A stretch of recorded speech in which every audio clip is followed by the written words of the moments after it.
ኦሮሚያ ክልል ውስጥ ታጣቂዎች እንደ አሸን እየፈሉ ይገኛሉ። በየጊዜው የኦሮሚያ ሚሊሻ፣ የኦሮሚያ ልዩ ኃይል፣ የኦሮሚያ ፖሊስ፣ ጋሸና ስርና፣ ኮሬ ነገኛ፣ እርጴ፣ የገዳ ኮማንዶ፣ አሁን ደግሞ አዲሱና ፎርማል ያልሆነ ታጣቂ ኃይል 120 የሚሉት ነው። 120ው አብዛኛውን ጊዜ እያፈነ ምደበድብና ምገል የኦሮሚያ ወጣቶችን ነው።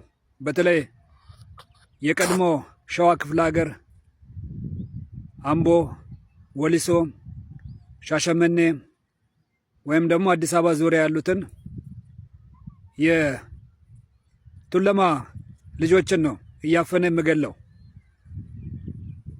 ይህም ምንድነው? ምክንያት ይፈለጋል። አብይን የምተቹ ከሆነ ያፍኑታል፣ ገንዘብ ይጠይቃሉ። ገንዘቡንም ከተቀበሉ በኋላ አይምሩም። እጅግ በጣም ጨካኝ ናቸው። ኮሬ ነገኛና ጋሸነስና እርጴ የሚባሉት ደግሞ ስማቸው የተለያየ ቢሆንም ተግባራቸው አንድ ነው። በህወሓት በኢህአዴግ አገዛዝ ዘመን እጅግ አደገኛና ጨካኙ አጋዚ አልሞ ተኳሹ በስናይፐር ወጣቶችን ግንባር ስመታና ስገላቸው የነበረው እንደዛ አይነት ናቸው።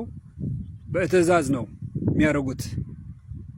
ይህንን ትዕዛዝ የሚሰጡት ደግሞ ከጨፌ ኦሮሚያ የወደደ የብልጽግና ወንጌል ሊቀመንበር አብይ አህመድ ይተላለፋል።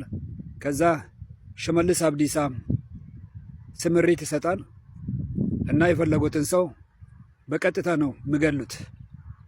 ይሄ ነው እንግዲህ የሀገራችን ጉዳይ። ይህ አገዛዝ እስካልተወገደ ጊዜ ድረስ የህዝባችን ስቃይና መከራ የማያቋርጥ ነው ማለት ነው። ህዝባዊ ማዕበል ለስር ነቀል ለውጥ፣ ድል ለተገፋው ህዝብ፣ ሰላምና መረጋጋት ለሚየ ኢትዮጵያ።